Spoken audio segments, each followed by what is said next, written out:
Assalamualaikum warahmatullahi wabarakatuh. Ada kisah pembunuhan yang pernah bikin geger Hong Kong. Kepala korban di boneka Hello Kitty. Dan dunia mungkin tidak akan pernah mengetahui kasus pembunuhan brutal ini jika bukan karena satu kunjungan dan pengakuan mengerikan ke kantor polisi Hong Kong dari seorang gadis muda yang mengaku didatangi hantu korban pembunuhan. Pada 14 April 1999, beredar kabar bahwa pelayan klub malam Hong Kong Pan Man Yi meninggal setelah mengalami penyiksaan brutal selama sebulan. Kemudian para pembunuhnya memasukkan kepalanya ke dalam boneka Hello Kitty. Hingga kini, Hello Kitty Murder atau kasus pembunuhan Hello Kitty tetap menjadi salah satu yang paling brutal dalam sejarah modern. Menurut pemberitaan, anggota triad Hong Kong Chan Man Lok dan kaki tangannya menculik pelayan klub malam berusia 23 tahun Pan Man Yi dari rumahnya pada tanggal 17 Maret 1999. Mereka kemudian menyiksanya perlahan hingga meninggal di dalam sebuah apartemen di distrik Tsim Sha Tsui pada tanggal 14 April. Dan dunia mungkin tidak akan pernah mengetahuinya jika bukan karena satu kunjungan dan pengakuan mengerikan ke kantor polisi Hong Kong dari seorang gadis muda. Pada Mei 1999, seorang gadis berusia 14 tahun mendatangi kantor polisi Hong Kong.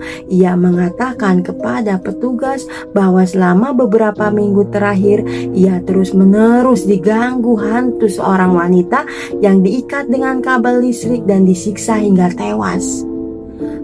Polisi menepis klaimnya sebagai mimpi atau omong kosong remaja belaka. Namun, mereka tertarik ketika ia menjelaskan bahwa hantu itu adalah hantu seorang wanita yang turut dibunuhnya. Setelah mengikuti anak itu kembali ke sebuah flat di distrik kumuh Kowloon, mereka menemukan bahwa mimpi gadis itu sebenarnya adalah mimpi buruk yang sangat nyata. Di dalam flat mereka menemukan boneka Hello Kitty berukuran besar dengan tengkorak wanita yang dipenggal di dalamnya. Kasus itu kemudian dikenal sebagai Hello Kitty Murder alias pembunuhan Hello Kitty dan dianggap di seluruh Hong Kong sebagai salah satu kejahatan paling bejat yang pernah ada. Siapakah Pan Man Yi, korban dalam kasus pembunuhan Hello Kitty? Kehidupan Pan Man Yi tragis bahkan sebelum ia dipenggal dan kepalanya dimasukkan ke dalam boneka. Setelah ditelantarkan oleh keluarganya saat masih kecil, ia dibesarkan di rumah seorang gadis. Saat remaja, ia kecanduan narkoba dan beralih ke prostitusi untuk membiayai kebiasaannya.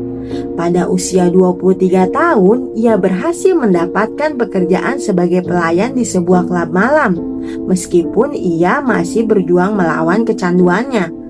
Pada awal tahun 1997, Pan Man Yi bertemu dengan Mak Chan Man Lok, seorang sosialita berusia 34 tahun. Keduanya bertemu di klub malam dan menemukan kesamaan. Pan Man Yi adalah seorang pelacur dan pecandu narkoba, sedangkan Chan Man Lok adalah seorang germo dan pengedar narkoba. Tak lama kemudian, Man Yi menjadi anggota tetap kelompok Man Lok. Kemudian pada tahun 1997, karena sangat membutuhkan uang dan narkoba, Pan Man Yi nekat mencuri dompet Man Lok dan mencoba membawa kabur uang sejumlah $4.000 di dalamnya. Kemudian pada tahun 1997, karena sangat membutuhkan uang dan narkoba, Pan Man Yi nekat mencuri dompet Man Lok dan mencoba membawa kabur uang $4.000 di dalamnya. Ia tidak menyadari bahwa Chan Man Lok adalah orang terakhir yang seharusnya dicuri. Begitu melihat uangnya habis, Manlok meminta 2 orang anteknya, Leng Singcho dan Leng Wailun, untuk menculik Manyi. Ia bermaksud memaksanya menjadi pelacur untuk dirinya dan mengambil uang yang diperolehnya sebagai ganti rugi atas uang yang telah dicuri darinya. Namun, tak lama kemudian rencananya menjadi tak terkendali. Kengerian yang tak terbayangkan dari pembunuhan Hello Kitty. Chan Manlok, penggemar narkoba, dan antek-anteknya segera memutuskan bahwa hanya melacurkan Pan Man Yi tidak akan cukup dan mulai menyiksanya. Mereka mengikat dan memukulinya dan selama lebih dari sebulan menyiksanya dengan berbagai macam kengerian, membakar kulitnya, memperkosanya, dan memaksanya memakan kotoran manusia.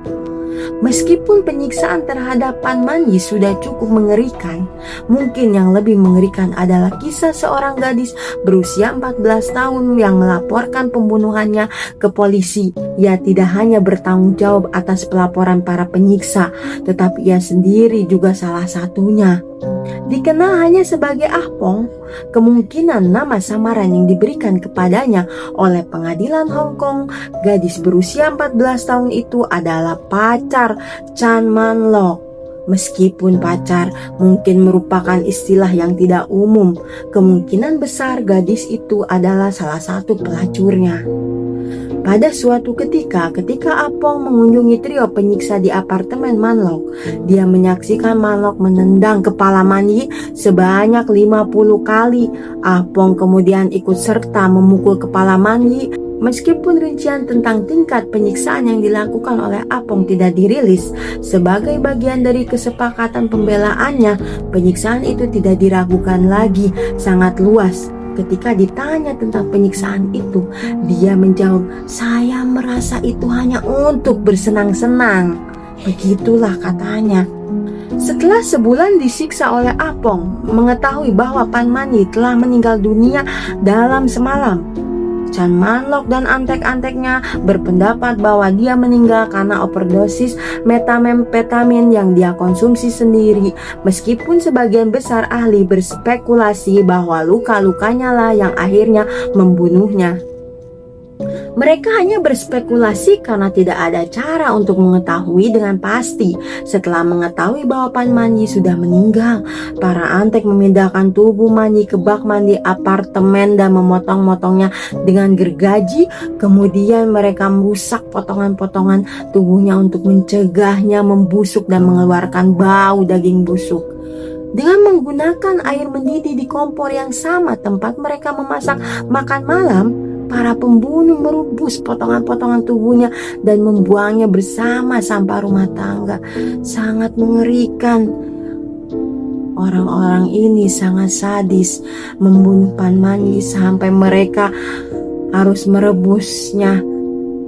Namun kepala Pan Man Yi diselamatkan setelah merebusnya di kompor dan diduga menggunakan peralatan dapur yang sama untuk mengaduk makanan yang mereka gunakan untuk mengaduk kepalanya.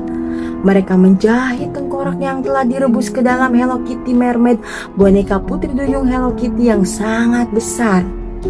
Selain itu, mereka menyimpan salah satu gigi Pan Man Yi dan beberapa organ dalam yang mereka simpan sebagai trofi di dalam kantong plastik. Sebagai imbalan atas perlindungan yang kemungkinan besar diterimanya sebagian karena usianya yang masih sangat muda, Apong bersaksi melawan Chan Manlok dan kedua anteknya dalam upaya untuk menghilangkan rasa angker yang menurut pengakuannya dialami sendiri. Ia merinci penyiksaan yang dilakukan ketiga pria itu terhadap Pan Man Yi. Meskipun cerita itu sangat mengganggu sehingga banyak yang merasa itu tidak mungkin benar, bukti yang ditemukan oleh polisi sangat memberatkan dan mengganggu. Periksa penuh dengan memorabilia Hello Kitty, mulai dari spray, dari gorden hingga handuk dan peralatan makan. Lebih jauh lagi, bagian tubuh yang diambil dari Man Yi ditemukan di dalam salah satunya dengan bukti bahwa ketiga pria itu telah berinteraksi dengan mereka.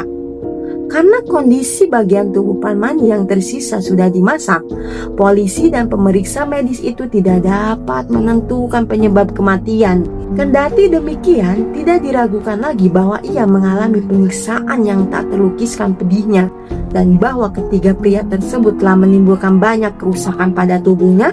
Kendati demikian, tidak ada cara untuk memastikan apakah overdosis obat atau penyiksaan yang menjadi penyebabnya.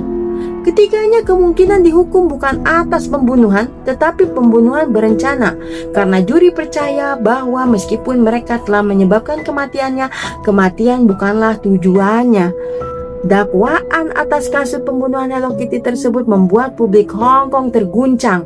Ketiganya dijatuhi hukuman penjara seumur hidup dengan kemungkinan pembebasan bersyarat dalam 20 tahun sejak 1999. Nah, begitulah kisah pembunuhan Pan Man ini. Dia dijadikan pelacur, dan mungkin dia gara-gara kecanduan narkoba, dia terpaksa melakukan itu. Sangat-sangat di luar nalar. Aku tuh ngebayangin gimana waktu dia itu disiksa dengan sadis.